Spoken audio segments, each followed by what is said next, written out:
¿Estás ahí? Sí, estoy acá, ¿me oís? Sí, te oigo bien.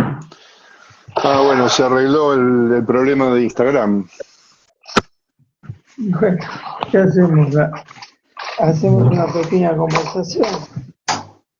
¿Cómo? Hacemos una pequeña conversación. Sí, pequeña o menos pequeña, no sé, no hay problema. Hay un ruido, tu teléfono produce un ruido, como si hubiera un papel que se deslizara. Pero bueno, bueno, aquí estamos, a pesar de todo. Parece que había una dificultad con Instagram porque vi que fallaban otras cosas también y parece, ¿Qué pasó? ahora, Hola. no, me apareció un cartel que decía que la invitación caducó, pero seguimos conectados, así que está bien. Bueno, aquí estamos, 2 semanas después pusiste, ¿no? Sí, sí, estoy contestando un WhatsApp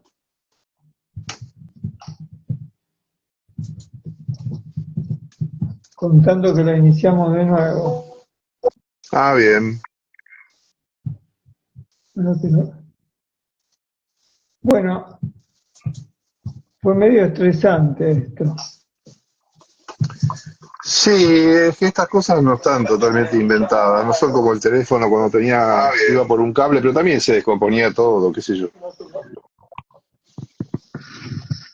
Bueno, retomemos un poco la conversación entonces. Sí, retomemos. Cada día de estos que están pasando dura como varios meses, ¿no? Son días muy enloquecedores. Este año va a ser recordado por la intensidad, primero campaña electoral alucinante, después que viene un gobierno catastrófico y apocalíptico, después el gobierno va a ser apocalíptico. Cuánta Mm. energía disipada, ¿no? Mucha energía disipada en querer cambiar todo. Lo que estaba pensando es que algo que me impresiona de lo que se está diciendo, es cómo hablan como si estuvieran frente a un incendio que están por apagar. Y los que no estamos de acuerdo con eso somos los pirómanos, ¿no? Venimos a ser los pirómanos. Ellos son los que vienen a salvarnos del incendio. O sea, es un incendio que es 50% de pobres, 150% de inflación, de leaks. Después la otra cuestión también, que no se hace suficiente hincapié, me parece, que es algo por lo que habría que empezar, es que cómo hablan de una manera que omite a los seres humanos continuamente.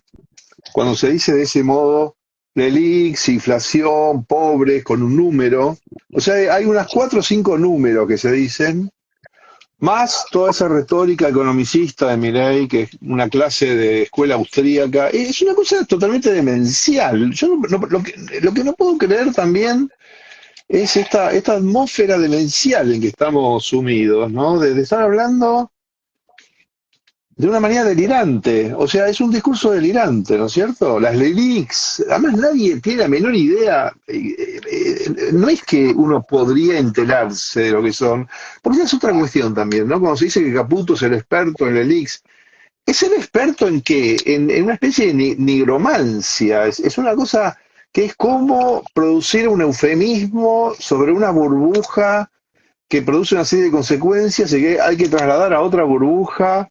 Es como muy disparatado todo, ¿no?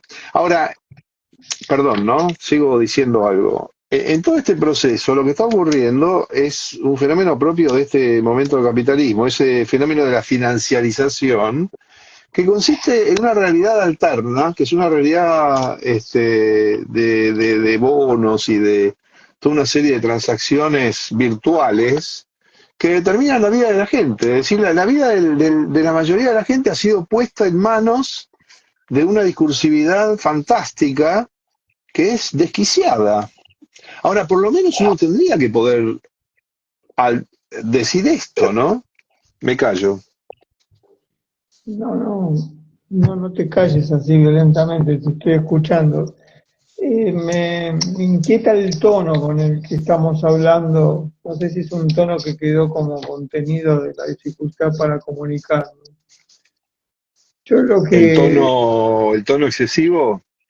sí, un tono de tanta inquietud que recorre los cuerpos, ¿no? Como un temblor eléctrico de inquietud. Yo lo que quería como plantear en relación a eso, y a propósito de los temas que nos invaden constantemente, por ejemplo el de las élites o las cuestiones financieras, ubicar otra perspectiva, ¿no? Sobre este tiempo. A mí me parece que todo tiempo merece ser contado y no solamente, no sé, acumular una serie de reacciones frente a lo que está pasando, sino poder contar lo que nos pasa, poder contar este tiempo, poder contar este momento. Tal vez eso es un desafío, contar este momento con nuestras palabras, con nuestras lenguas, con nuestros modos de pensar la vida, porque si no quedamos como enredados en una lengua que nos es extraña, cada vez más extraña, más ajena. Y esa lengua extraña, que es la que está hablando ahora la política o está hablando la coyuntura, como otra expresión, me parece que nos deja falto de palabras para poder narrar lo que nos pasa en este tiempo, ¿no?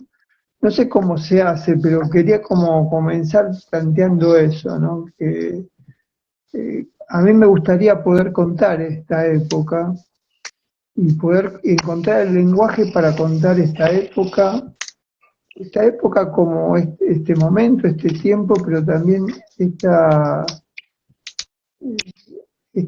estado en el que estamos viviendo. ¿Cómo contar lo que estamos viviendo con una lengua que nos guste, con una lengua que nos aloje, con una lengua que nos abrace?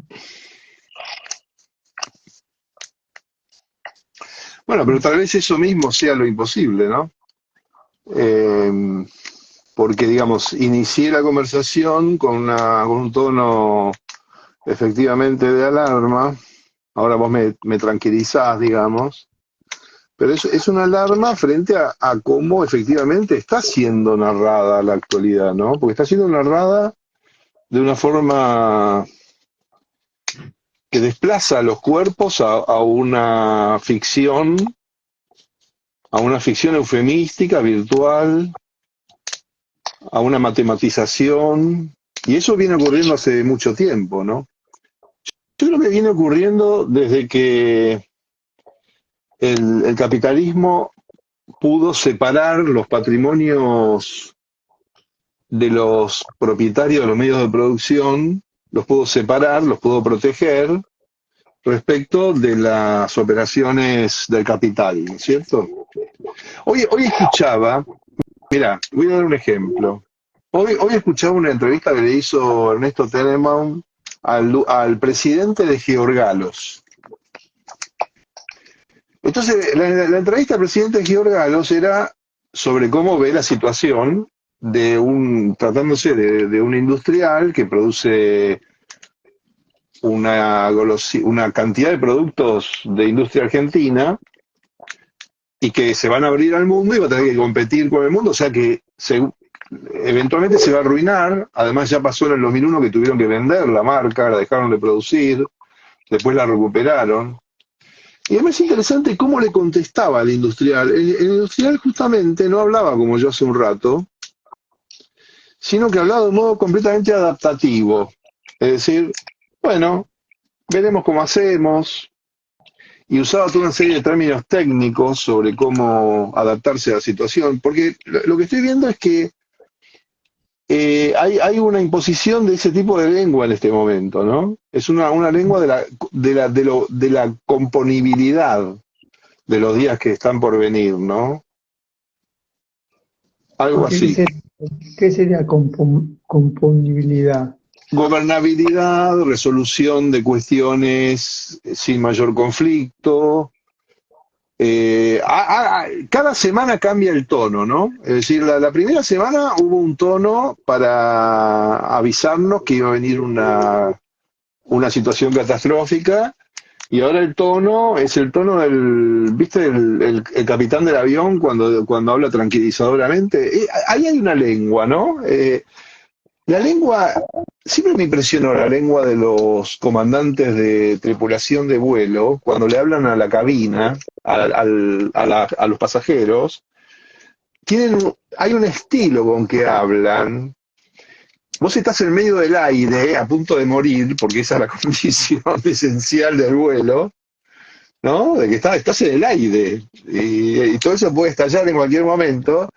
Entonces el trabajo del comandante es hablar con un tono casual.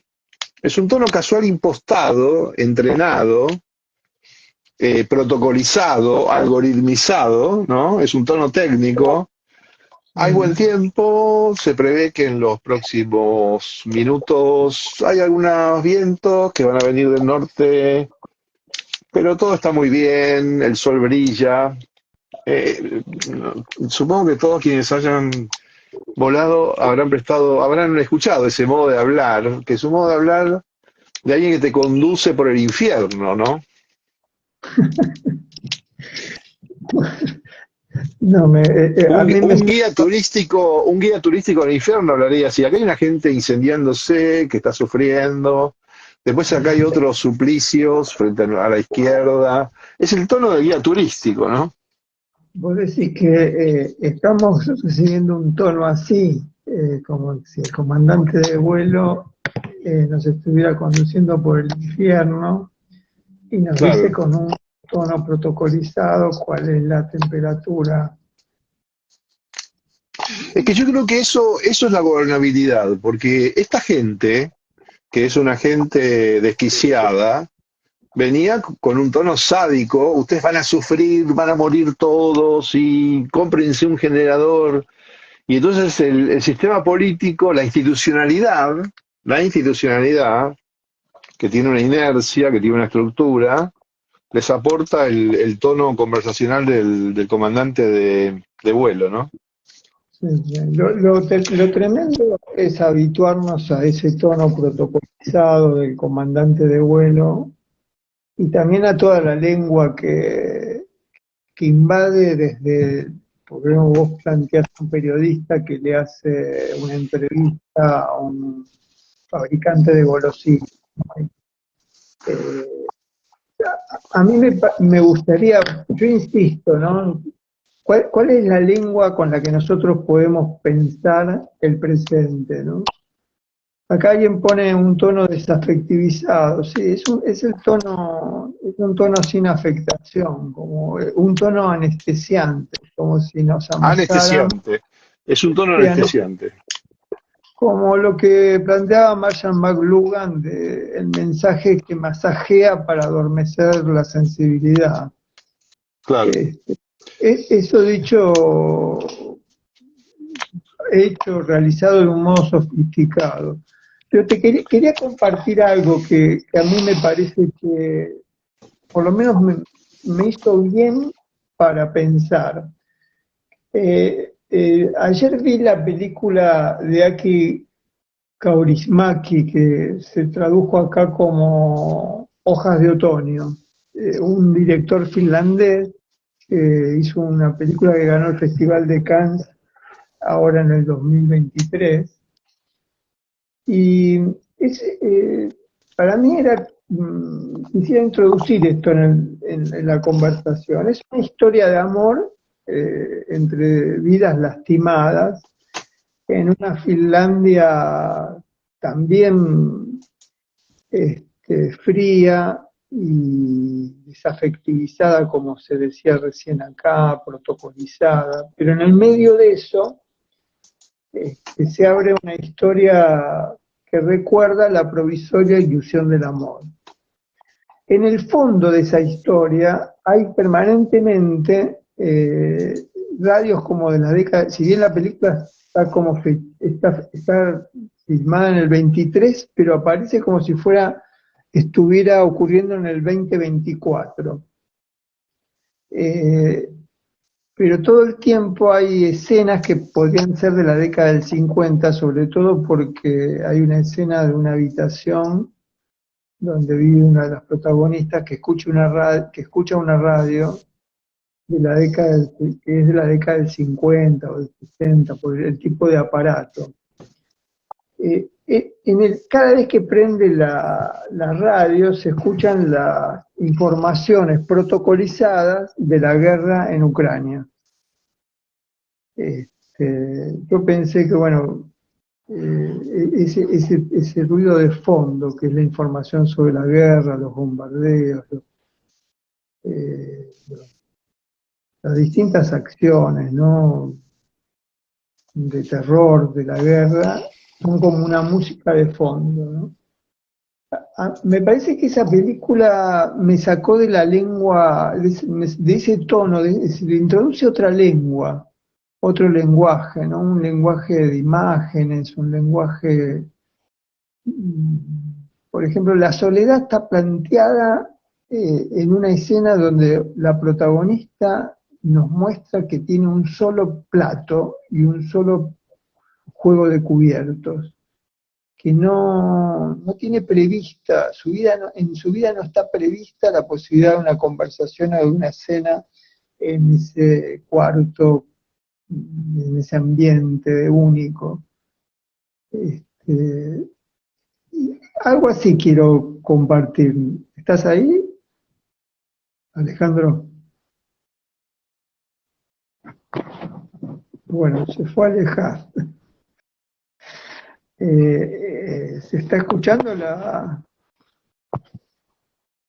Bueno, espero que vuelva Alejandro. Bueno, yo me parece que esa idea de saber lo provisorio era una... Ahí está Alejandro de nuevo, ¿verdad? Un minutito.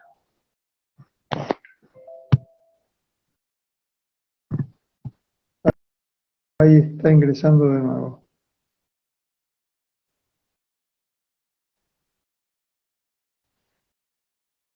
Un segundo, que a ver si entra Alejandro. ¿Entraste, Alejandro?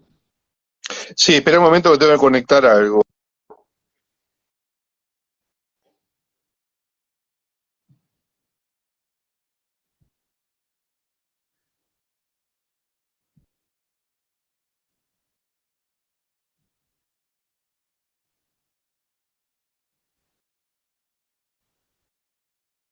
Bueno, me parece que seguís ahí o se volvió a cortar. ¿Me oís? Ahora sí. Bueno, ¿En qué momento? se había desconectado. Hoy estamos con... Estabas explicando la película de Kaurismäki.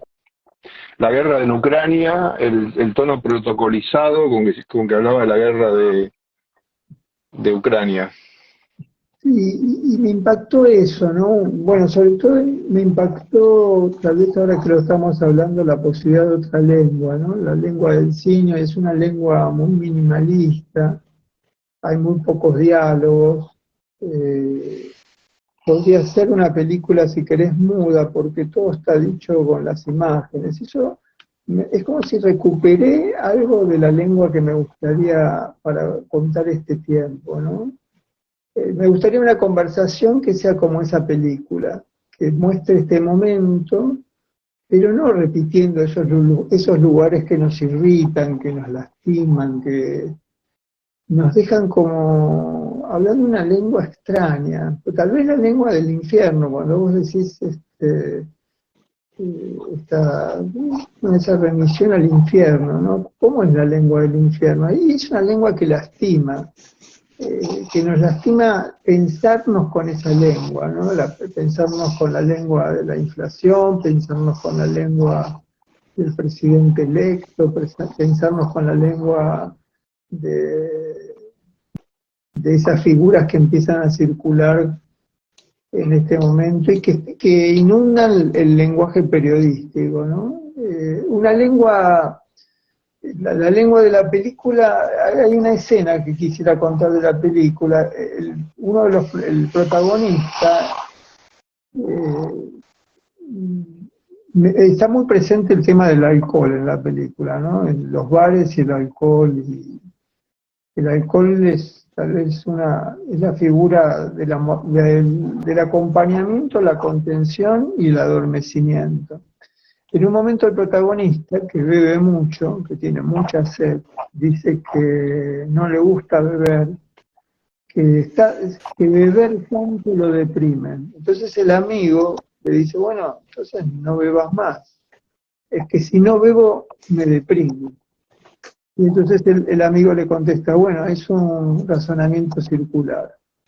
Se deprime porque bebe y bebe porque y no se deprime. Esa lengua circular me parece que cuenta algo de lo que nos está pasando, de ese encierro y de la necesidad de otra lengua, de la necesidad de resignificar una lengua. Estoy insistiendo mucho con lo de la lengua, pero esta es una conversación, ¿no? El habla de la conversación es un habla que busca un tono. Yo creo que básicamente eso, encontrar un tono que nos haga bien, un tono que nos permita pensar. Sí, yo creo que también eso puede ser anestesiante, ¿no? Porque lo que diría como una hipótesis alternativa es que todo ese cine que nos encanta, a mí me encanta Kaurismäki viene con los dos hermanos, viene con una forma irónica de situarse frente al capitalismo tardío desde hace muchos años, ellos y muchos otros cineastas, pero ellos lo pueden hacer desde una sede que propicia la posibilidad de hablar de esa manera. Yo creo que nosotros estamos en una situación diferente. Y esto lo digo como reflexión, ¿no? Es decir, porque en nuestro caso, o sea, se entiende bien lo que plantea, yo creo que es muy plausible, pero estoy, me suscita una objeción, ¿no? Eh, o sea, no una objeción a que se haga lo que decís, que me parece muy bien, me parece muy plausible, sino a que eso responda a los propósitos de lo que estás diciendo, ¿no? Porque en el fondo es una discusión sobre la cultura, sobre la relación entre cultura y política, es cómo interrogarnos acerca de transcurrir en estos días. Por supuesto que me parece absolutamente encomiable la idea de no recaer en la lengua enloquecida de que prevalece. Ahora yo discutiría si la primera forma en que hablé en esta reunión se correspondía con esa lengua, porque era un lenguaje de protesta, ¿no? Mira, una cosa que no coincide con Kaurismäki y que siempre nos ha llamado la atención, fíjate vos esto, por ejemplo, ¿no? Las protestas populares siempre son como fiestas. Es decir, el habla popular de las protestas nuestras tiene una forma que no es la de otros lados, ¿eh?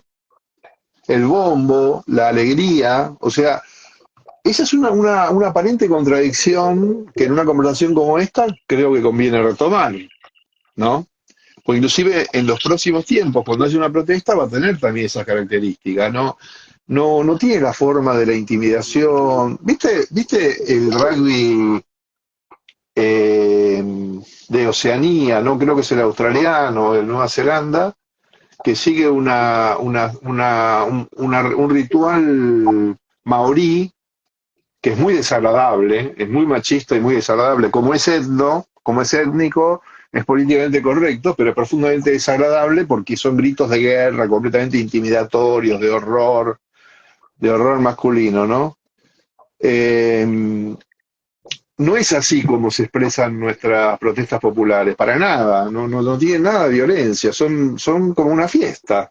¿Y en qué consiste la fiesta? La fiesta consiste en la manifestación, en la expresión, en la libertad de salir a las calles, de ocuparlas, de transcurrir por ellas a contramano, en lugar justamente el alcohol es un problema en Argentina, pero de una magnitud muy diferente que en esos países, ¿no? Además está el tema del clima también, ¿no?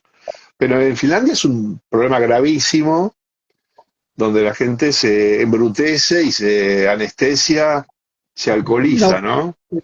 coincido con vos, pero la idea no sería eh, comparar Finlandia con la Argentina, sino decir que así como Kaurismäki encuentra una lengua para contar ese tiempo, yo te decía, a mí me gustaría que nosotros encontremos una lengua para un tono, una manera de contar nuestro tiempo a nuestra manera. Y no como muy bien decías recién, no recaer en la lengua enloquecida del que prevalece, dijiste. Me parece, yo acentuaría eso que dijiste. No recaer en la lengua enloquecida del que prevalece.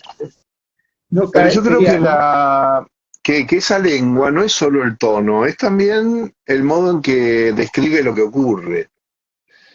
Eh, Porque en Finlandia me parece importante, el comparatismo es inevitable porque son obras que nos encantan, que nos ofrecen un sosiego y una analítica que nos permiten pensar. Entonces es pertinente interrogarnos sobre el modo en que transcurren, los tonos que tienen y lo que hacemos aquí nosotros, ¿no? Nosotros y nosotras en nuestro país. En nuestro país, lo que se produce cuando tiene características genuinas propias asume rasgos diferentes, ¿no? Y eso es algo para volver a preguntarnos, porque venimos de años que no fueron tan terribles, digamos, en comparación con lo que ahora está previéndose, ¿no? En el 2001 no había ese tipo de alegría. Fíjate que yo creo que hay que pensar en nuestras formas expresivas populares y colectivas, en nuestra habla, efectivamente, pero yo por un lado estamos coincidiendo en una cosa, hay un tono de acosar a las audiencias y al pueblo con pánico, ese es el tono. Ahora, el contratono, el modo que yo hablaba al principio, que puede ser similar, ¿qué era lo que estaba diciendo? Lo que estaba diciendo es, no es cierto todo eso que se dice. Es decir, hay una lucha también por la verdad, hay una lucha por reponer un sentido de realidad, un sentido de disipar eh, mentiras, o sea, narrativas desquiciantes, ¿no? Me parece que ese es un problema.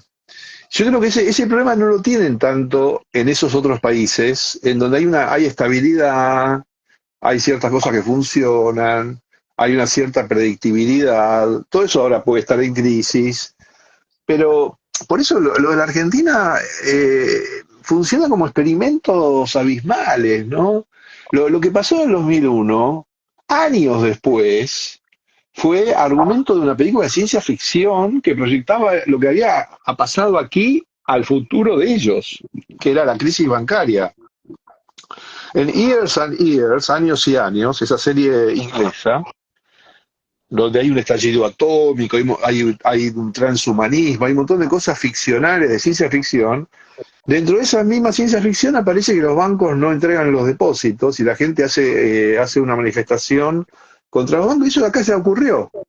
Y lo que está pasando ahora es de ese orden también. Pasa algo, ha habido ya comentarios europeos sobre que les estamos haciendo un favor, ¿no? Yo anotaba que nos tendrían que indemnizar después por hacerles el favor de experimentar acá una situación completamente extrema, inconcebible, que no ha ocurrido en ningún otro lado, ¿no es cierto? De hacer una revolución demencial y ver qué pasa, ¿no? Porque el voto fue así, fue un voto de, bueno, veamos qué pasa, ¿no? Cambiemos, probemos, esto.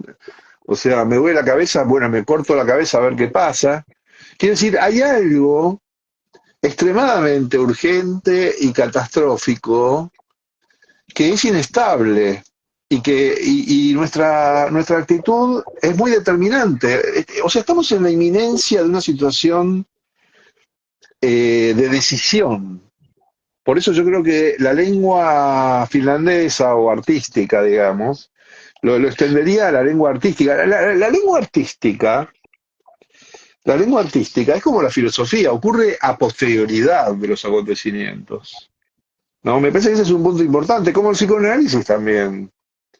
Es decir, hablamos de lenguas, hablamos de recursos de lenguas que son después de la catástrofe, después del trauma. Y nosotros ahora no estamos en esa situación, estamos en una víspera. Plantearía ese problema, ¿no? No sé qué te parece. Eh, no sé, lo tendría que pensar. Hay un después del trauma, pero también hay un mientras tanto el trauma. De hecho, el poder crear una distancia en la sin distancia siempre es un gran tema del pensamiento, ¿no? Una conversación, si no, no habría conversación. En el momento del trauma, en el momento del golpe, en el momento del aturdimiento, en el momento de la vida apabullada, no habría conversación, hay solo reacción. Entonces me parece que hay incursiones, y una conversación es una incursión, es una salida del curso para decir algo sobre el curso que está aconteciendo. Entonces la conversación es una provisoria suspensión para poder pensar qué nos está pasando mientras eso nos está pasando. Por Pero ejemplo, la conversación no es lo mismo que el arte, la literatura y el psicoanálisis. Es decir, porque vos mencionaste una película, ¿no? déjame, Mencionaste un tono. Sí, sí, déjame, déjame redondear un perdón. poco Dale.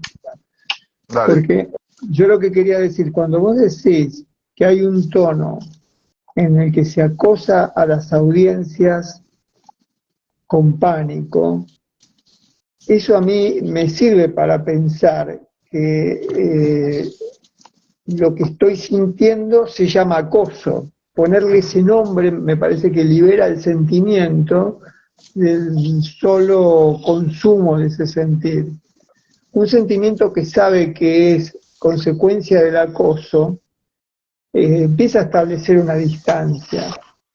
Por ejemplo, un pensamiento que avisa que ese acoso produce pánico y que el pánico inmoviliza, está avisando de que el pensamiento inmovilizado no puede pensar, y entonces está como invitando a alguna forma para salir de la inmovilidad, y la conversación es un intento de salir de una inmovilidad. Es decir, sabernos acosados, sabernos, como vos decías recién, ¿cómo era la expresión que decías? Sabernos acosados por la lengua enloquecida del que prevalece, sabernos eso, saber esa sujeción, me parece. Es un modo que crea una distancia en la sin distancia. Me parece que todo el tiempo se trata de eso, de saber el estado de sujeción en el que vivimos. ¿Y para qué saber el estado de sujeción en el que vivimos? Y para ver cuáles son los modos de sujeción. Entonces cuando cuestionamos, yo no cuestionaba el modo con el que vos empezaste la conversación. Lo que ocurrió es que cuando el tono de la denuncia, que no es el tono de la lengua que prevalece, el tono de la insurgencia, el tono de la liberación, porque la desujeción supone un proceso de liberación, de volver a conquistar un estado de pensamiento que no sea el que habla con la lengua del que prevalece, la lengua que prevalece en este momento político, en esta época social. a mí me parece eso, que la conversación es un intento de encontrar un tono que, que suspenda, ¿no? Que suspenda qué, que suspenda la inmovilidad, que suspenda el acoso, que suspenda lo que prevalece, que suspenda el pánico.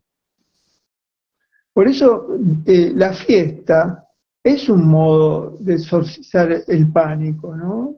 La alegría, los bombos, el baile, todo el tiempo es como una fuga de lo espectral, un rodear lo espectral, lo fantasmal, el dolor, lo macabro, bailar, cantar, el estar con, ¿no? Ese flujo de los cuerpos que cantan la desesperación, pero que no, si la cantan no solo la padecen. Es el arte finalmente, es como vos decías, la discusión entre cultura y política, entre las hablas de la sensibilidad y las políticas. Pero justamente yo quiero señalar un conflicto entre la institucionalización de lo corporal, que es el arte, el psicoanálisis, este, que digamos que establece un apartamiento de los cuerpos y asume una forma espectacular que entra en contradicción con la necesidad de lo que estamos discutiendo. Es decir, lo que determina la conversación es el involucramiento. No es ver algo que hace otro, ¿no es cierto? El propósito de lo que estamos haciendo ahora, con una cantidad de personas que están en el vivo, se llama vivo, no es exhibir una actividad que pueda ser tramitada por alguien desde afuera, sino compartir un involucramiento que estamos teniendo vos y yo, protagonizando la conversación, pero cuya intención no es producir una obra, no es producir una mediación, sino que es un acontecer, una inmanencia, y por eso lo plebeyo, lo popular es tan despreciado, porque no es transmisible, no es conservable, no es intercambiable, no es susceptible de ningún, o sea, es gratuito. Esa es nuestra intención también cuando sustraemos la imagen a esta conversación, ¿no es cierto? Que podemos volver a ese punto. El hecho de que solo esté en juego la voz es una forma de reponer lo corporal en lo que estamos haciendo. Porque la imagen, paradójicamente, borra la corporeidad, porque nos deja solo en el plano de lo visual, ¿no es cierto? Cuando vos estás en el orden de lo visual, la mayor cercanía en realidad es una distancia inconmensurable, es decir, congela al espectador, lo deja afuera, mientras que la voz repone una incorporación, un involucramiento, un compromiso, una participación. Eso no es infalible, evidentemente, pero es el propósito. Es la razón por la que las nuevas tecnologías no han abolido la radio, el podcast. ¿Por qué se siguen escuchando voces? ¿No? Porque en el orden de las voces, al sustraerse la imagen, hay una reposición de la experiencia, hay una intensidad, hay un compromiso. Hay que recordar que la justicia, la denuncia sobre la injusticia y el anhelo de justicia opera en el orden de la voz, no de la imagen. Y justamente la cultura contemporánea, una forma que tiene de anestesiarnos es mostrándonos todo, ¿no? Es decir, todo se documenta, se exhibe, se vuelve ícono, se denuncia a través de la imagen, y eso nos deja afuera, nos deja siempre afuera. Con el arte pasa ese problema en los momentos cataclísmicos, porque yo estaba imaginando, ¿sabes que estaba pensando en otra filmografía, que es la filmografía de la urgencia, y que remite a la conversación, que es en algunas de las películas de Tarantino, una cosa que ocurre es que se conversa en situaciones imposibles para una conversación. Es decir, él hace una cosa, es igual de irónico y amigo de Kaurismäki y Armus y toda esta gente, pero él hace otra cosa. Porque lo que hacen Kaurismäki y Armus y demás es crear una situación artística, digamos, ¿no? Es decir, es como el museo, es como el gabinete, es decir, hace falta una contención, una mediación que te haga posible realizar esas actividades estéticas. Bueno, y eso en situaciones de emergencia se rompe, se quiebra. Entonces es como que estuviéramos cayendo en paracaídas y en ese momento conversando, que es lo que hace Tarantino. La gente habla, conversa en situaciones imposibles. Eso es lo que yo quisiera instalar o, o experimentar en esto que estamos hablando. Lo que estamos viviendo en estos días no admite la estética, no admite la obra de arte, no la admite, porque te anestesia también, o sea, vuelve a convertirse en mercancía. El conflicto política-cultura tiene que ver con eso, es decir, en los momentos de emergencia, en el terremoto, en la catástrofe, en la violencia, se quiebra esa experiencia, ¿no es cierto? Entonces, pero la conversación todavía es posible, a eso quiero ir. O sea, uno puede conversar en el Titanic, ¿no es cierto? Es decir, en situaciones extremas. La conversación es lo último que perdemos, ¿no? La conversación puede ser las últimas palabras en el cadalso frente al verdugo, ¿no? Es decir, esa no es una situación artística, digamos, no es el amparo que ofrece lo que llamamos cultura. Yo creo que es eso lo que estamos viviendo en estos días, eso es lo que quiero decir. Quiero decir eso, que estos días estamos viviendo un desamparo extremo y que la conversación se puede hacer, pero eso se demuestra haciéndolo, no hay otra forma. Me parece que hay ahí un recurso, un cabo, como se dice de la soga, ¿no? De dónde agarrarse. Bueno, pero en eso coincidimos. Finalmente coincidimos cuando vos planteás conversar en situaciones imposibles, es como introducir esa calma, esa demora, esa suspensión en lo que antes llamabas lo traumático o la situación de pánico. La conversación, no, es cierto, no es una obra en el sentido de una mercancía. De hecho, salvo que esta conversación al terminarse este vivo en Instagram quede grabada, la conversación está vinculada a la inmanencia, incluso a la inmanencia del decir, a la inmanencia de los tropiezos del decir, incluso de las imprudencias del decir. El decir de la conversación es imprudente, lo cual es interesante, porque la imprudencia es el modo de salir de la normativa. La conversación es un obrar, como decías, con la voz, es un obrar buscando en este momento tan difícil contarlo, yo insisto, contarlo con otra lengua. Me parece que en este momento hemos conquistado ese otro tono.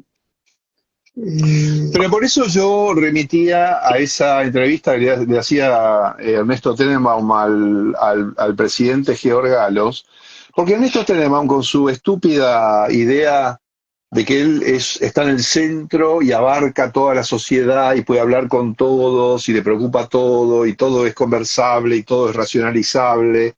Entonces, el propósito de la entrevista al dueño de Georg Galos, que es una industria argentina, absolutamente argentina, ahí pasa una cosa muy interesante que dijo el dueño de Georg Galos, que es que su abuelo vino de Grecia con una mano atrás y otra mano adelante, como todo el mundo de este país, y quería hacer ese postre del Medio Oriente, que es el halvá, ¿no es cierto?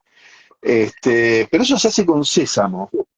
Y acá no podían conseguir sésamo. Entonces él lo reemplazó por maní e inventó el mantecol, porque el mantecol no es lo mismo que, viste, cuando comes mantecol griego tiene otro aroma, otro sabor porque está hecho con sésamo, ¿no? Y no con maní. Entonces inventó el mantecol, que es un producto argentino, es una invención argentina, es bien argentino, porque es europeo, medio oriental y criollo todo al mismo tiempo, de un inmigrante que vino de allá y creó un producto exitoso, entre comillas. Entonces, tenemos le hacía la entrevista para que el otro se quejara, para que dijera qué dificultades tenía, y el resultado de esa conversación fue decepcionante para el propósito de Tenenbaum, porque el otro dijo que no había ningún problema, que estaba de lo más bien, y que ya iban a resolver todo, porque hablaban con el nuevo gobierno, y entonces, o sea, era un discurso de coartada, era el discurso de alguien que se lo invita a ser testigo y declina el testimonio en favor de que no hay un crimen, de que no hay un problema. Entonces, desde ese punto de vista, la entrevista de Tenenbaum quedó desestimada, digamos. La gente quizá no se dé cuenta, lo pueden ver en YouTube, está la grabación. Quizá alguien pueda no darse cuenta, pero la estructura de esa conversación fue así. Porque en este momento pasa eso, hay gente que si se conversa con ella, está en un estado abismal, en un estado de desesperación, que se puede expresar más o menos, pero no de bueno, no hay problema, todo se va a resolver, porque nos están diciendo todo lo contrario.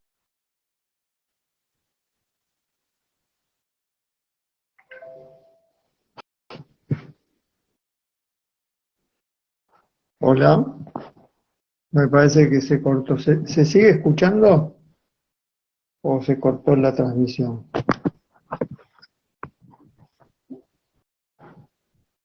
Y espero que estaba hablando Alejandro y se ve que se cortó la comunicación.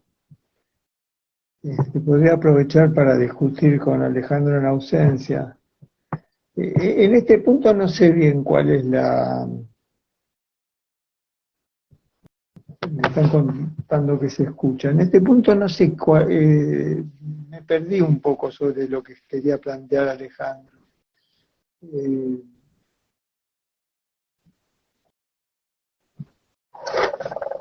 Yo había, mientras que vuelve Alejandro, yo había preparado un pequeño texto, una pequeña cita de Italo Calvino para esta conversación.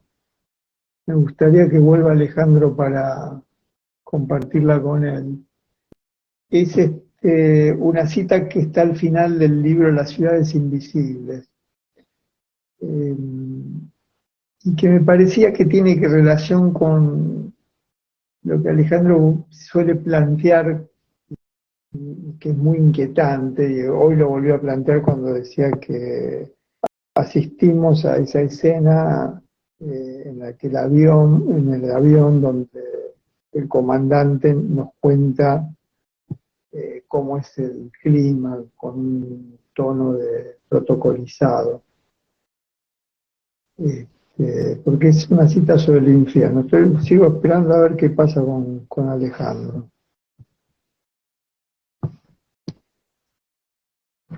Esperamos un momentito. No, hemos tenido muchos inconvenientes para la transmisión de hoy y este es uno más. Algo curioso de la conversación, ¿no? La caída del interlocutor crea un estado de gran confusión. Ahí está Alejandro de nuevo.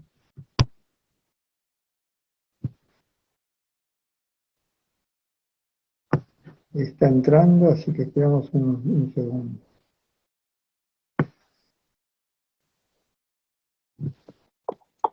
Ahí estamos de nuevo. Sí, ahí estás de nuevo. ¿Qué pasó? No, que se corta. Estaba diciendo que es una sensación extrañísima, ¿no? La de conversar y que caiga la interlocución. Yo estaba diciendo, a ver si puedo reponer lo que estaba diciendo, que la protesta, Ahora ya está, o sea, ahora ya está porque yo seguí diciendo otra cosa. Así que, Ah, bueno, no, me no, la perdí. retoma, ¿qué es lo que...? Porque yo mismo, cuando te ausentaste, me quedé como sin saber, sin entender a dónde ibas con esto último, porque que estaba como medio desconcertado al final. Incluso no sé No, si... lo que digo es que la situación en que estamos, que a mí me surge elevar el tono. Fíjate vos,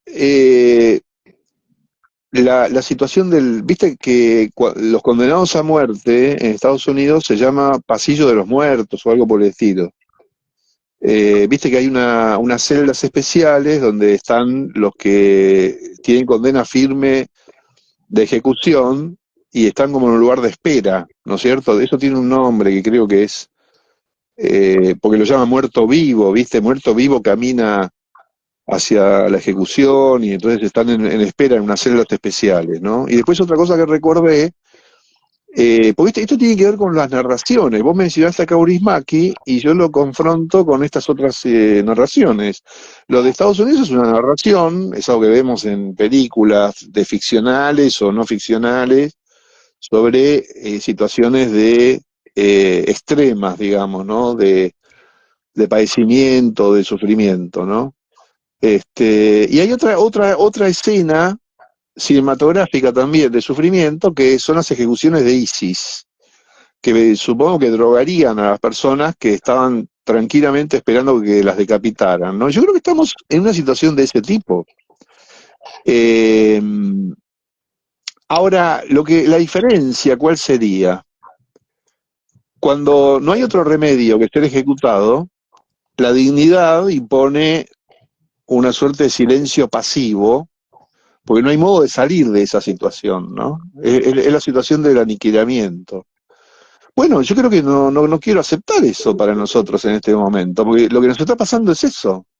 Lo que nos está pasando es que hubo una sentencia de destrucción que fue consentida por algo llamado voto, determinó una sentencia. Por eso tuvo algo de suicida. Es decir, lo que me impulsa a decir estas cosas es que estamos en una condición que no admito la pasividad, ni la pasividad de la cultura, que supone que todo ya pasó, y por lo tanto se lo puede estetizar, se lo puede elaborar, se lo puede experimentar de una forma distanciada, ¿no? Es decir, cuando uno ve un cuadro de la balsa de la Medusa, donde está toda la gente en una situación de canibalismo, lo ve como algo que se disfruta, que se goza de un modo sublime, y uno está tranquilamente caminando por un museo y después se va a tomar un café. Es decir, lo que llamamos cultura es una mediación, es un distanciamiento, es una posterioridad, es una memoria. A eso quería ir, a cómo lo que llamamos cultura está en tensión con lo que llamamos política, acontecimiento, situación, actualidad. Y el poder, lo que se instituye en este momento, es colocarnos en una situación de pasividad, que no es solo por amenaza, porque el error es creer que porque te van a reprimir, te contenés, no es solamente eso, sino que hay algo que es del orden de la sentencia. Aquí se ha promulgado una sentencia, ¿no es cierto? Es decir, con una cantidad de pretextos y de eufemismos, se estableció que tiene que pasar una cantidad de cosas que son absolutamente nocivas. A vos lo que te preocupa es que la pasividad de la cultura, y cuando yo hice Sí, la referencia a la película, lo interpretaste como una referencia a una obra que puede contribuir a la pasividad. Eso sí, es lo no de tu parte, no porque vos quisieras hacer esto, sino porque es la condición objetiva en que nos encontramos. Nos encontramos en esa condición objetiva. o sea que Por eso lo comparaba con escenas de ejecución donde la gente, como no tiene opción, por la dignidad indica aceptar el destino que no tiene opción. Y se nos ha colocado en esa escena, se nos ha colocado una escena de sentencia en nombre de la democracia, de la legitimidad democrática. Por eso cuestiono la legitimidad democrática de un voto que es una sentencia suicida. Eso es lo que está ocurriendo. Entonces me sale este tono, no me sale un tono de consuelo o de elaboración, no, me sale un tono de desesperación. Es decir, no acepto que nos sentencien. O sea, no lo acepto en qué sentido, no porque sepa qué hacer o porque vaya a hacer algo, sino efectivamente no lo acepto. Me niego a aceptar una sentencia. Me niego, no quiero. No voy a aceptar una sentencia, eso es lo que estoy diciendo. Y eso es posible sostenerlo en una conversación. O sea, eso es la conversación. Porque si una conversación parece un intercambio amable tomando el té, ¿no? Una conversación mientras se está incendiando todo, es la capacidad que podés tener, no obstante, de articular palabras y de que haya una escucha. Es eso. No sé qué decir sobre el tema de las sentencias. Si estamos sentenciados o si estamos sentenciados a una ejecución o al mismo tiempo si balbucear y tratar de pensar en otro tono se vuelve pasividad, esa tensión me parece que no nos conviene. Pues si no parece que está el lenguaje de la desesperación y el habla de la suspensión de la desesperación para poder pensar. ¿Cómo es eso? ¿Se puede pensar en estado de desesperación? La desesperación necesita una reacción, necesita también la ira, la protesta y también lo que vos decís, no quiero, me niego a, esto, a vivir en un mundo de sentencias, donde estemos sentenciados o amenazados. Esa negativa, por supuesto que es respetable, es querida, respetable y querida la negativa. Me niego a vivir en un mundo en donde no quiero vivir. Pero en la misma línea, Alejandro, creo que también uno podría decir, me niego a hablar una lengua que me es ajena. ¿Y cuál es la lengua que tengo para hablar en este momento? Que no sea una lengua pasiva, o una lengua educada, una lengua anestesiada, que sea una lengua aterida, una lengua erizada, una lengua filosa, una lengua incluso, no sé, llena de furia y de ira, una lengua indócil, pero que no sea la lengua de, como vos decías antes, la lengua que prevalece en las discusiones políticas contemporáneas. Cuando yo cité la película de Kaurismäki, yo no planteo esa obra o esa mercancía o esa existencia cultural como el ideal. Estoy diciendo que nos invita a mí me invito a esta pregunta, ¿cómo narrar el presente? ¿Cómo conversar el presente sin que eso suponga una condescendencia, una complicidad con el presente? Pero me niego, como con la misma energía con la que vos te negás a la sentencia de ejecución, me niego a que esa sea la única lengua posible. Que sea la No, eso estamos de acuerdo. Ahora, yo lengua, quizás objetaría la palabra narrar, porque la narración es sobre el pasado.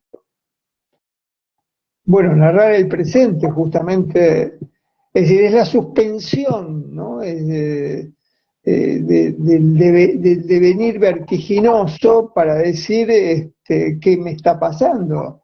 Es decir, hay una narración en el presente. Vos hacías esta conversación es una narración en el presente, es una inmanencia del decir imprudente.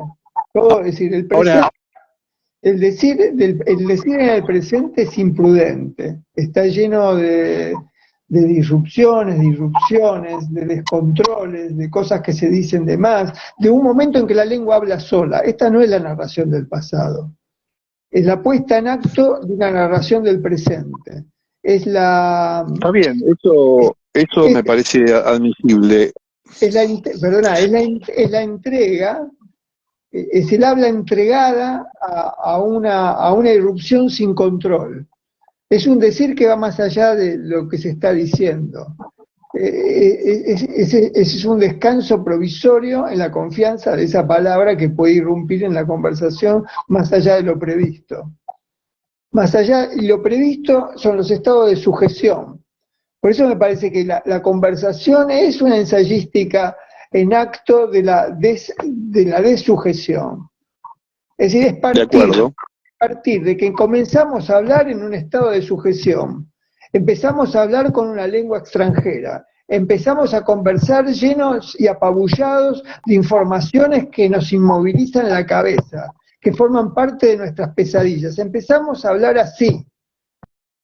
¿Y por qué queremos una conversación? Para ejercitar la posibilidad de la liberación de esa. Es decir, partimos de la idea de que estamos en un estado de dominación, que estamos dominados, que estamos subvertidos, que estamos paralizados, que estamos aterrorizados. Entonces, la conversación es el intento de una liberación en acto. Es decir, el intento de alcanzar una libertad que sabemos que no tenemos para pensar antes de comenzar a conversar. Ves que ahí ya tenemos un tono muy diferente al que veníamos planteando. Creo que ahí coincidimos. Yo creo que este es el tono que quería que alcanzáramos y que surgía como actitud, ¿no? Porque es un tono diferente a ese otro de la ironía, de la elaboración, del post-trauma, ¿no? Ahora, yo quiero agregar una cosa, que es lo que me parece, ¿qué es lo grave que está pasando?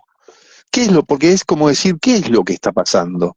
¿Qué es lo que está pasando? Lo que está pasando es algo que no está siendo dicho, que es lo que define el corazón del fascismo, que es suprimir la misericordia hacia la injusticia, suprimirla, abolirla, que sea inconcebible, que sea imposible, invertirla, dar la vuelta, convertir el mundo humano en una competencia a muerte, insensible, donde solo importa vencer. Esa supresión ha sido declarada hasta el cansancio y sigue siendo proclamada al mismo tiempo que se la disimula y se la encubre debajo de un montón de eufemismos. Entonces me parece que ese es el problema central, decisivo, por el que hay que luchar, hay que reponer. Yo creo que en donde se resume esto que digo es en el modo en que ha sido citada la mención del libro de Amós de la Biblia, donde hay un pasaje que dice: ¿no produce temor el rugido del león? Así es el efecto que produce la voz de la profecía, que es una voz de la denuncia hacia la injusticia.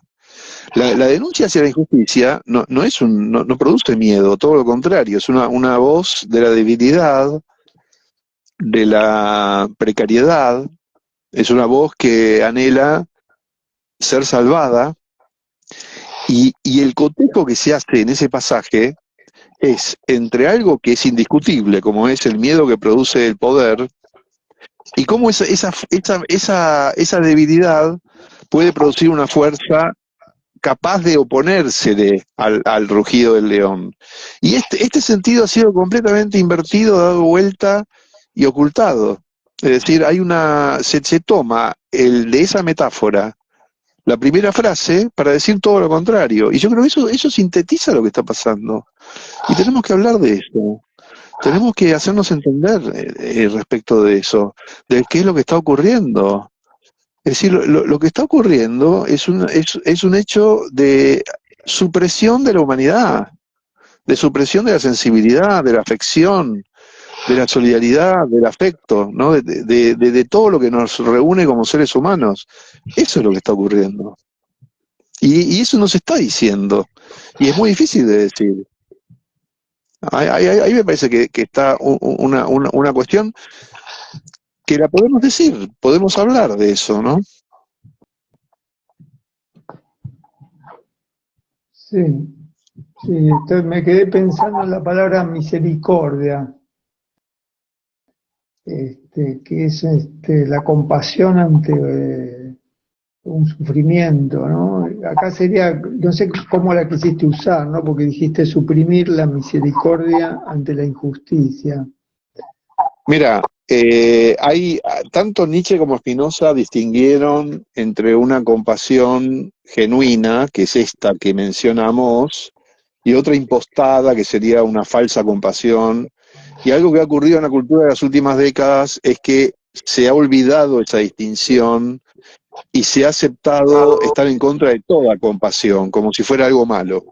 Ese es un problema decisivo, absolutamente decisivo, que nos ha puesto completamente en crisis.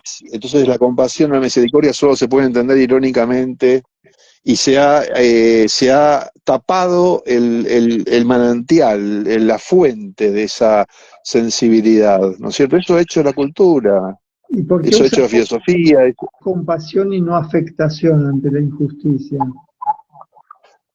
¿Por qué no está mal reponer esas palabras? Porque tanto Nietzsche como Spinoza, insisto en eso, ya hacían una distinción. Y esa distinción ha sido olvidada y se arrojó al bebé con el agua sucia. Esa es la cuestión. Yo creo que esas palabras hay que recuperarlas. Porque si no, no sabemos de qué estamos hablando. La afección se convierte también en un artefacto, en un intelectualismo, en una forma de que no se sabe muy bien qué es lo que se está diciendo. Porque si no, no se entiende cómo es posible que vuelva tanta crueldad, tanta brutalidad. No, no, yo Si no no, me no se opongo, entiende lo que está no, pasando. No se no me, entiende lo que está... no me opongo al uso de la palabra misericordia, ¿eh? Simplemente No, no, ya lo sé. quería saber por qué la habías Pero elegido. creo que vos no te oponés y yo no me opongo, pero hay una corriente prevaleciente en la cultura que se opone, que la ha destituido esas palabras, a lo mejor por buenas razones, porque han sido muy tergiversadas, pero frente a la catástrofe hay que recuperar esas palabras, hay que recuperarlas, porque si no, no podemos luchar contra lo que está ocurriendo. Es decir, el recurso contra tanta crueldad, tanta maldad, tanto abismo infernal, Bueno, es recuperar algo que viene del fondo de la historia. Vos fíjate que esta gente está diciendo, decir una cosa, que quiero hacer una sí, evocación a propósito de la palabra misericordia. Un amigo, sí, un amigo común, un gran amigo de los dos, usó la palabra clemencia. Eh, clemencia, exactamente. Él usaba la eh, palabra clemencia. Goyo Claro, Kaminsky claro, describió otros tiempos que son como estos tiempos, como tiempos sí, inclementes, como tiempos inclementes.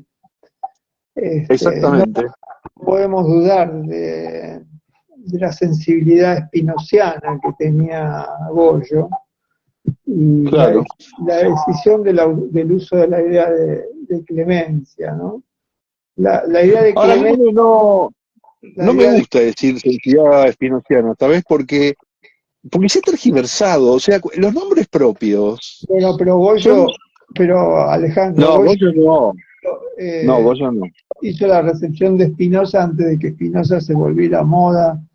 Este, Claro, lo que yo quería plantear es que en esas palabras, compasión, conmiseración, comprensión, clemencia, bondad, ternura, tanto piedad, bueno, piedad ya la nombré, bueno, piedad es una de las grandes palabras de la cultura, ¿no? Están sí, en tensión con la idea de crueldad, ¿no? Goyo trabajó el par clemencia e inclemencia. Me parece que sí, eh, hay ahí como, bueno, una tradición en estas amistades que compartimos de recuperar las palabras de la sensibilidad. Porque exactamente. lo que está en juego aquí es un mundo sin afectación. El lenguaje cuando vos estuviste ausente esos minutos que se cortó recién la transmisión, yo volví a recordar lo del comandante a bordo que tiene un lenguaje como se dijo en el chat, desafectivizado, ¿no? Parece que Sí, en ese sentido me parece que queremos, te, te incluyo en esto, encontrar una lengua afectivizada, una lengua de la afectación, una lengua que nos contenga y que al mismo tiempo nos permita salir de ese estado de perplejidad inmovilizada. Porque otra palabra hermosa de la cultura es perplejidad. Pero ahí justamente lo que quiero decir es que hay una perplejidad sí. inmovilizada por el terror, por el pánico. Es decir, la perplejidad no supone pánico. Cuando el pánico envuelve la perplejidad, la inmoviliza. La perplejidad es un estado de disposición a pensar. Es como el comienzo, el pasmo. Bueno, María Zambrano decía que el comienzo del pensamiento tenía relación con el estado de pasmo. Estamos en ese estado. El tema, a mí me parece que es salir de la inmovilidad del terror y de la amenaza y del pánico. Porque una cosa es la amenaza que te mueve a salir del lugar amenazado, que te mueve a la disputa, que te mueve al encontrar un punto de fuga y al mismo tiempo sostener ese estado de liberación de lo amenazante, y otra cosa es la amenaza que te inmoviliza. Y me parece que esa tensión, pensémoslo ahora, ¿no será esa la tensión en la que estamos inmersos y por la que estamos conversando? ¿Que queremos salir de la inmovilidad? Yo creo que sí, agregándole lo siguiente: la novedad frente a la cual estamos, que es el experimento argentino de este momento, que nadie se había atrevido a hacer lo que está ocurriendo en la Argentina, es restituir una afectividad de la violencia y del mal. Por eso yo recordaba el modo en que te habla el comandante de la tripulación de un avión, que habla de una manera desafectada.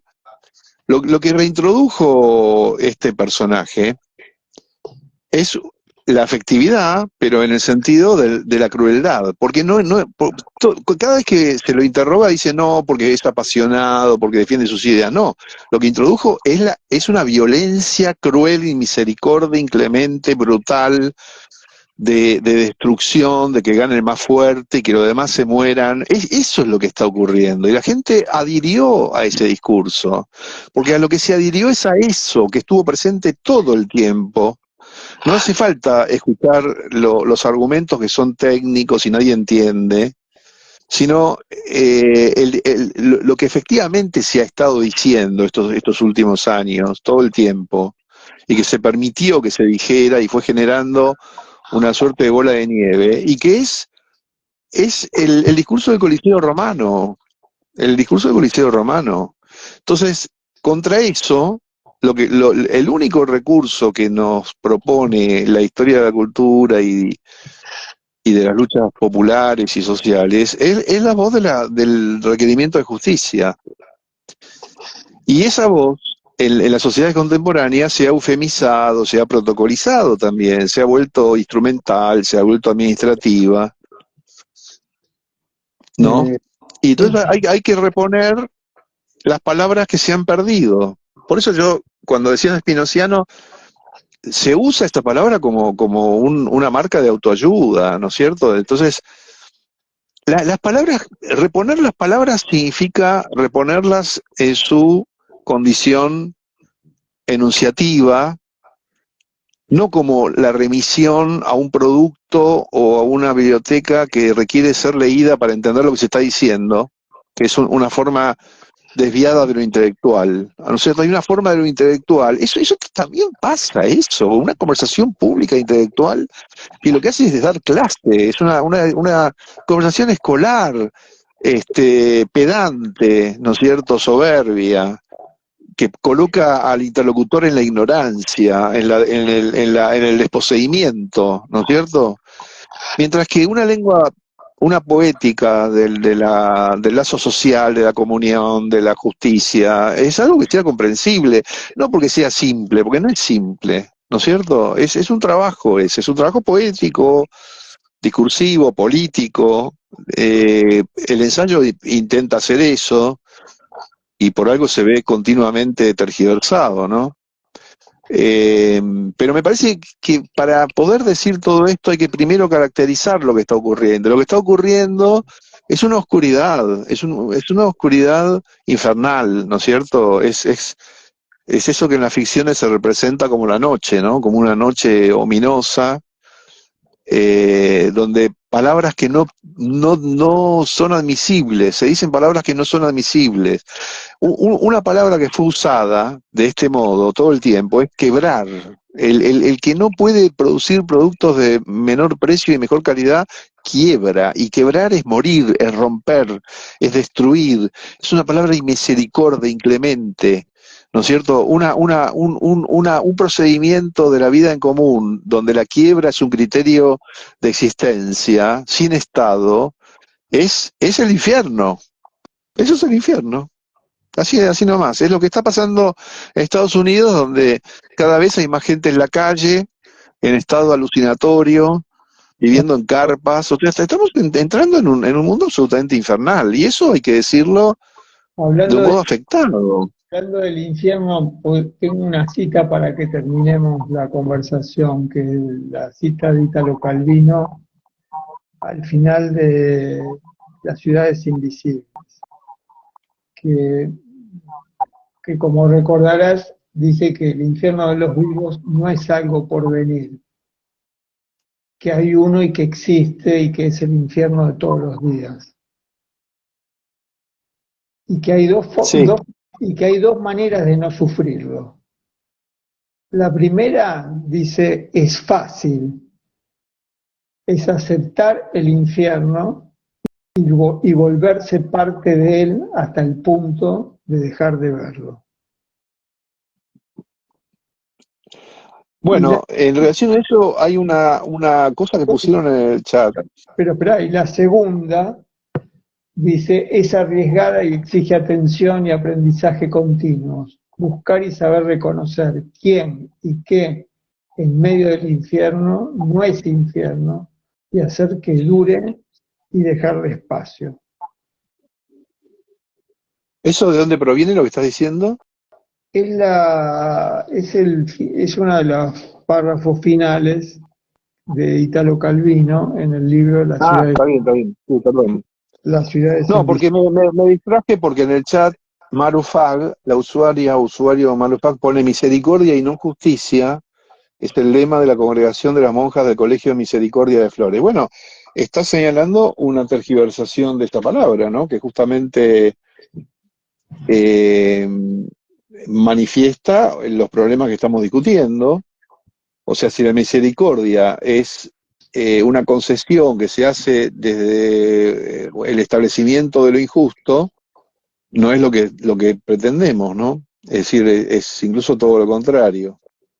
Pero lo que ocurre es que, ¿por qué nos confunden estas cuestiones? Porque acá se viene a abolir tanto la justicia como la misericordia. Es decir, en la historia cultural hubo un conflicto entre misericordia y justicia, como bien recuerda esta oyente u oyente que con mucho acierto nos pone esa cita. Ha habido un conflicto, ¿no es cierto? Por eso Nietzsche o Spinoza mencionan esas dos formas de la piedad o de la compasión, ¿no? Una que responde a lo que significa la palabra y otra que es su opuesto, invocando la misma palabra. Ese conflicto existió. Pero lo que es el fascismo es abolirlo todo, es dejar solo la más extrema crueldad sin apelación. O sea, no hay apelación. Por eso es como la Yo creo sentencia de muerte, porque es lo que te paraliza completamente, te inhabilita, te anestesia. Es decir, es estar muertos en vida. Y lo que se nos propone en estos días es una espera de esa índole. lo que pasa es que para que la injusticia prevalezca, tiene que prevalecer eso que llamaste recién parálisis, o Sí, inmovilidad, o anestesiamiento, o indolencia, o impasibilidad, o indiferencia. Sin esas condiciones, la injusticia no prevalece.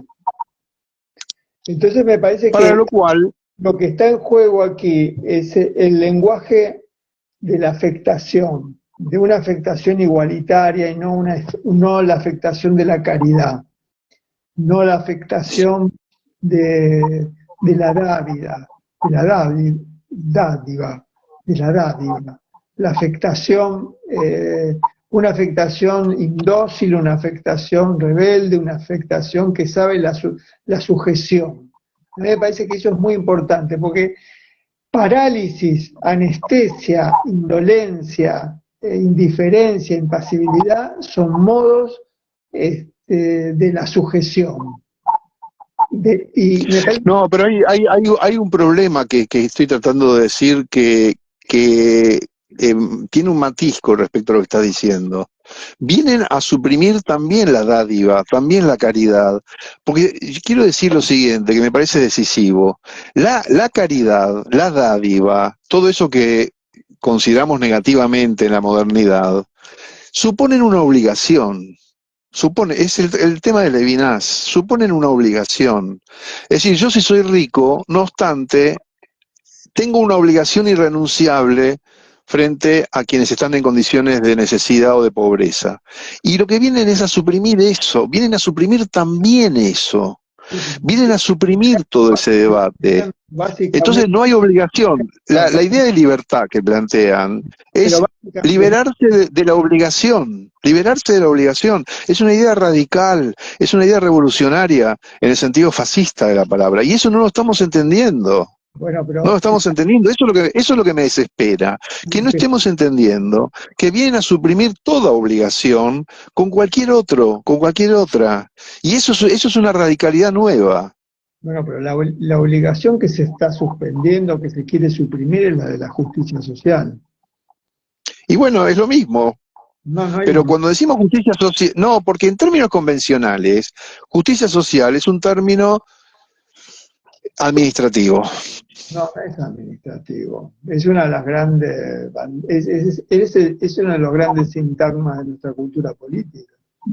Devino administrativo en la medida que la estatalidad lo protocoliza, lo organiza, lo administra. Todo se vuelve administrativo. Para mí Eh, ellos, ellos, ellos vienen a suprimir no solamente esa forma institucionalizada de, los perdón, tres sintagmas de la vida política argentina son justicia social, en donde hay una necesidad, tiene que haber un derecho, que sí, sí, sí, esa es la idea de justicia social, el nunca más y el ni una menos. Esos son los tres sí, sintagmas. sí, Y hay un cuarto, sí. y hay un cuarto sintagma que es que se viene a suprimir con el anestesiamiento del lenguaje protocolar y amenazante, invalidante, que nos hace sentir la ignorancia, el desconocimiento, la humillación, eso que decías antes. Hay un lenguaje del poder, un lenguaje que prevalece y nos ubica en el lugar del desconocimiento, la ignorancia, la humillación, la inmovilidad, y nos conduce a esa especie de sopor, ¿viste? Cuando el veneno te va como introduciendo, te vuelve a arrojar en un estado de sopor. Eso me parece que es el otro punto, ¿no? que hay que volver a pensar. Bueno, vamos a ir terminando, ¿no? Quería terminar con lo del infierno, la idea del infierno de los vivos que dice Calvino, y me parece que resume un poco, o no sé si resumen es una fea palabra, pero como comenta un poco toda esta conversación, ¿no? Que hay dos maneras de no sufrir el infierno, y que la más fácil es volverse parte del infierno. Tal vez ese es el gran riesgo, ¿no? Volverse parte del infierno por no encontrar eso que Calvino plantea como la otra alternativa, buscar y reconocer quién y qué en medio del infierno no es infierno. Y bueno, esta conversación yo diría que tiene esa función para mí, ¿no? Tratar de este, no volvernos parte del infierno y Sí, así es. y no someternos al lenguaje del infierno, que es el lenguaje público del presente, periodístico del presente. Bueno, pues Sí, sí, vamos, está bien. te mando un gran abrazo y grabo este vivo. Sí, Bueno, un abrazo grande. chao. Chao.